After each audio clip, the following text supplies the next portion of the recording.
कार्तिक पूर्णिमा व्रत कथा। कार्तिक पूर्णिमा की कथा के अनुसार तारकासुर नामक राक्षस था, जिसके 3 पुत्र थे, तारकस, कमलाक्ष और विद्युन्माली।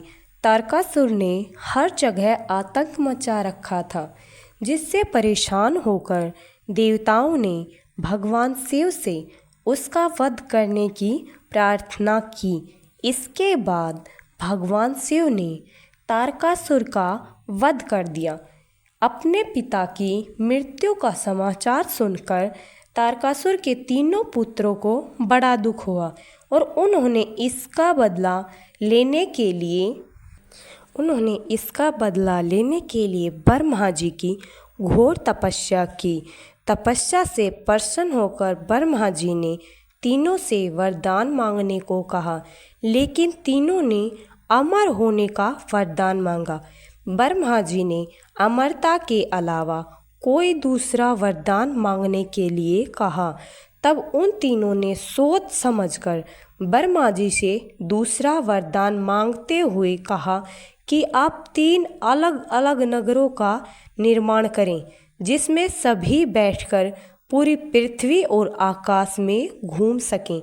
1000 साल बाद जब हम तीनों के नगर मिलकर एक हो जाएं, तो उस समय जो देवता तीनों नगरों को एक ही बाण से नष्ट करेगा, वही हमारी मृत्यु का कारण बनेगा। उन तीनों को नज़र में ऐसा कर पाना किसी के लिए संभव नहीं था। ब्रह्मा जी ने यह वरदान दे दिया और इसके बाद 3 नगरों की स्थापना की गई। तारकस के लिए सोने की, कमलाक्ष के लिए चांदी, तो विद्युन्माली के लिए लोहे का नगर बनाया गया। इसके बाद तीनों ने मिलकर तीनों लोकों पर अपना अधिकार जमा लिया। इंद्र देवता समेत सभी देवता इन तीनों राक्षसों से बहुत भयभीत हो गए थे, जिसके बाद सभी भगवान शंकर की शरण में गए।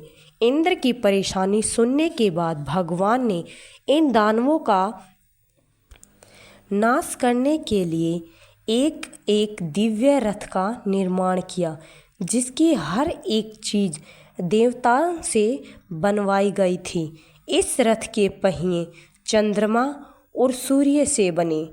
इंद्र, वरुण, यम और कुबेर से 4 घोड़े बने।